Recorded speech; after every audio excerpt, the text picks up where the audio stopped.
A new and horrifying chapter has opened in the Ukrainian conflict, marked by an escalation of brutality that has shocked even the most hardened observers. Reports emanating from the war zone suggest that Russian President Vladimir Putin has initiated a scorched earth campaign, a deliberate and systematic effort to erase entire urban landscape from the map. This ruthless strategy has reportedly turned 14 Ukrainian cities into veritable graveyards, landscapes of ashes and rubble where life can no longer be sustained. The intensification of the violence comes at a moment of significant political transition in the United States, with the new administration under President Donald Trump reportedly making desperate overtures for a ceasefire. The stark contrast between Russia's unbridled military aggression and Washington's appeal for peace has created a tense and unpredictable international dynamic, leaving the fate of millions of Ukrainians hanging in the balance. The Kremlin's new approach appears to be a calculated departure from previous phase of the war, signaling a strategic shift towards total annihilation of any territory that Russian forces cannot hold or pacify. The term scorched earth, a concept as ancient as warfare itself, has found a terrifying modern application in Ukraine. It involves the intentional destruction of all infrastructure, resources, and anonymity that could support human life or a future defense effort. This includes not just military targets, but the very fabric of civilian society. Power stations, water treatment plants, communication networks, hospitals, schools, and residential buildings. The objective seems clear: to render the land uninhabitable, to break the will of the Ukrainian people through immense suffering, and to create a barren buffer zone that is both ungovernable and indefensible for Kyiv. The result is a humanitarian catastrophe of staggering proportion, unfolding across a wide swath of Ukrainian territory. The scenes described by the few journalists and aid workers able to access the affected areas are apocalyptic. In cities that were once bustling with life, an eerie silence now hangs over streets choked with debris and the skeletons of burned-out buildings. The systematic nature of the destruction is evident. Power grids have been meticulously dismantled, not just damaged, with key substations and transmission lines obliterated. Water and sanitation systems have been similarly targeted, leading to the imminent threat of widespread disease among the few thousand civilians who remain huddled in basements and makeshift shelters. Secretary of Health and Human Services Robert F. Kennedy Jr. issued a stark warning about the potential for cholera and dysentery outbreak, calling the deliberate destruction of water infrastructure a crime against humanity. His department is working with international health organizations to pre-position medical supplies in neighboring regions, but the logistic of reaching the trapped populations are nearly impossible. The Russian military has reportedly deployed a fearsome array of weaponry to execute this campaign. Overwhelming artillery barrage, a hallmark of Russian military doctrine, have been supplemented by a relentless onslaught of glided bomb and thermobaric weapons, also known as vacuum bombs, which are particularly devastating in urban environments. The targeting has been indiscriminated and unrelenting. Markets, train stations, and cultural centers have been hit with the same ferocity as military command posts. This strategy of collective punishment appears designed to terrorize the population into submission and to demonstrate to the Ukrainian government the futility of continued resistance. While the Kremlin unleashed this wave of destruction, Washington has embarked on a diplomatic path that represents a significant departure from the previous administration's policy. President Donald Trump, in his characteristic style, has reportedly made direct and forceful appeals for an immediate ceasefire. Sources within the administration suggest that the president is deeply concerned by the escalating violence and the immense financial costs of sustaining the Ukrainian war effort, a sentiment that aligns with his long-standing America First worldview. He's said to be personally engaged in the issue, believing that a deal can be struck to end the fighting.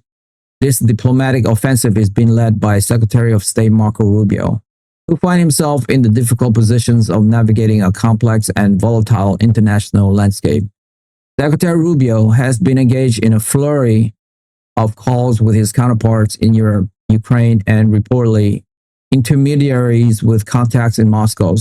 His message is one of urgency. The bloodshed must stop now. However, this push for a ceasefire has been met with skepticism and resistance from many quarters. European allies, while horrified by the violence, are wary that a premature ceasefire would effectively reward Russian aggression, allowing Putin to consolidate his territorial gains and rearm for a future offensive. They fear that President Trump's approach could fracture the transatlantic alliance that has been so crucial in confronting Russia. The Ukrainian government, for its part, is caught in an agonizing bind. The desire to end the suffering of its people is paramount, but acceding to a ceasefire on Russia's terms would mean accepting the dismemberment of their country and abandoning millions of citizens to Russian occupation. The internal deliberations within the Trump administration reflect this complex reality. Secretary of Defense Peter Hegseth and the leadership at the Pentagon are reportedly providing cautious assessment of the military situation. While a ceasefire would halt the immediate carnage, the analysis suggests it would give Russian force a critical operational pause, allowing them to fortify their defensive lines and replenish their depleted units. This could make any future Ukrainian effort to liberate the occupied territories significantly more difficult and costly. The new director of the Central Intelligence Agency, John Ratcliffe, has been tasked with providing intelligence on Putin's mindset. His agency's reports are said to paint a picture of a Russian leader who feels emboldened and believes that the West's resolve is beginning to crumble.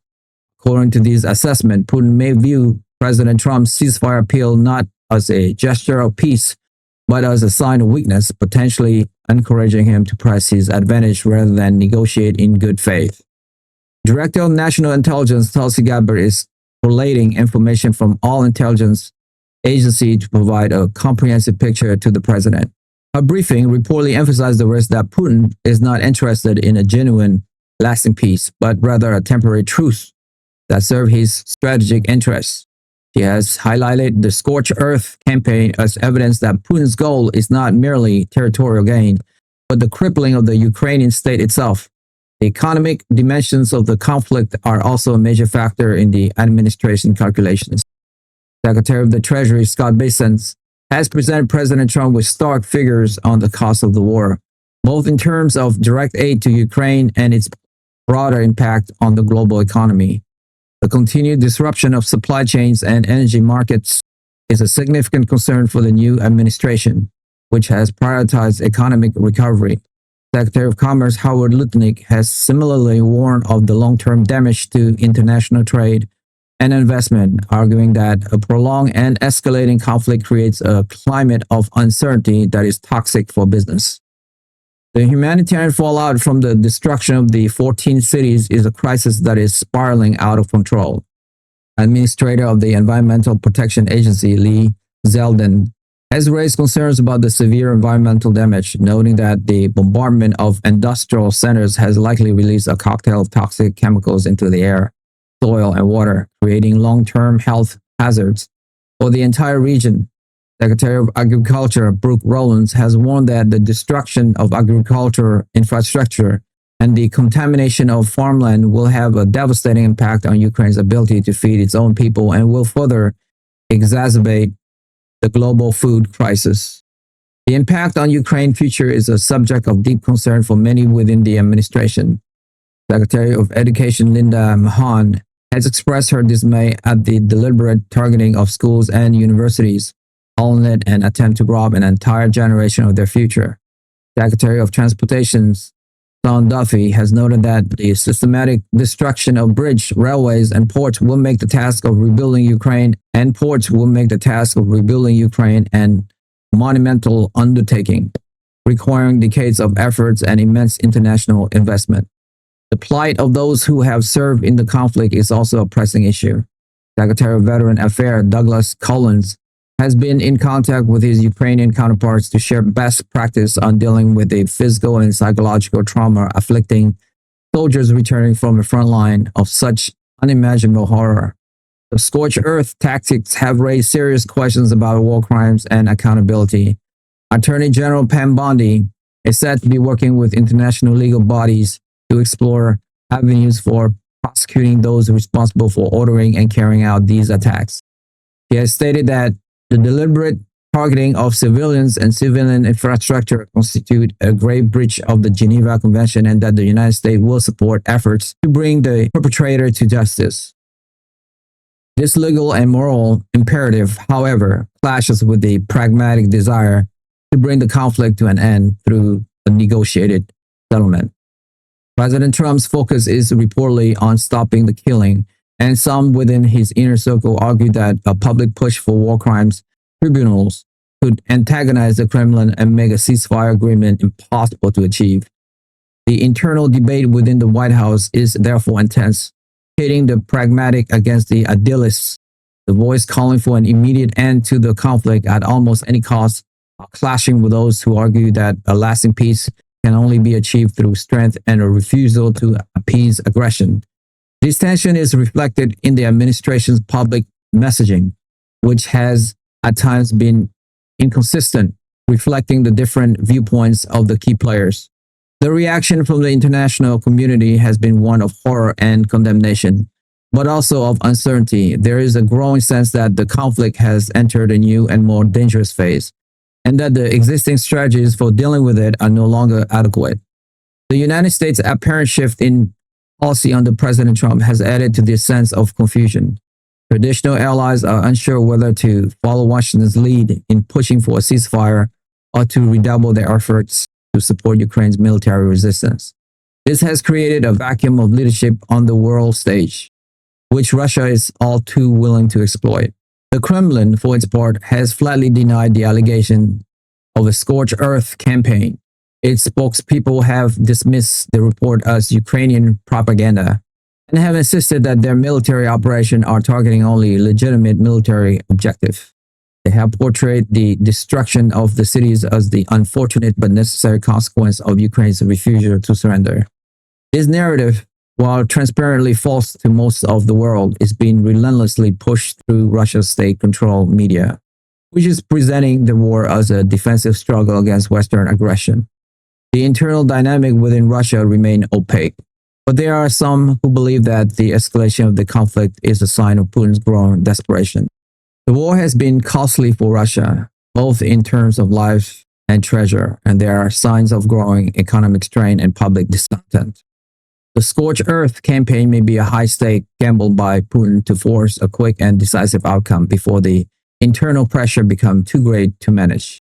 The 14 cities that have been turned into graveyards stand as a grim testament to the failure of the international community to prevent this conflict from spiraling out of control. They are a symbol of the immense human cost of war in the 21st century and a stark reminder of the danger of unchecked aggression. The fate of these cities and of Ukraine as a whole now rests on the outcome of a tense and unpredictable geopolitical struggle. On one side is a ruthless and determined aggressor who appears willing to stop at nothing to achieve his objective. On the other is a new and untested American administration, which is grappling with the immense challenge of how to respond to this crisis. President Trump's plea for a ceasefire is a bold and risky move. If it succeeds, it could save countless lives and bring an end to a devastating war.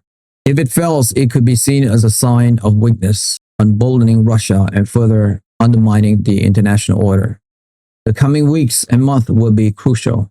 The world will be watching to see whether diplomacy can prevail over brute force and whether a path to peace can be found amid the ruins of Ukraine's shattered city. The challenge extends to every part of the new administration.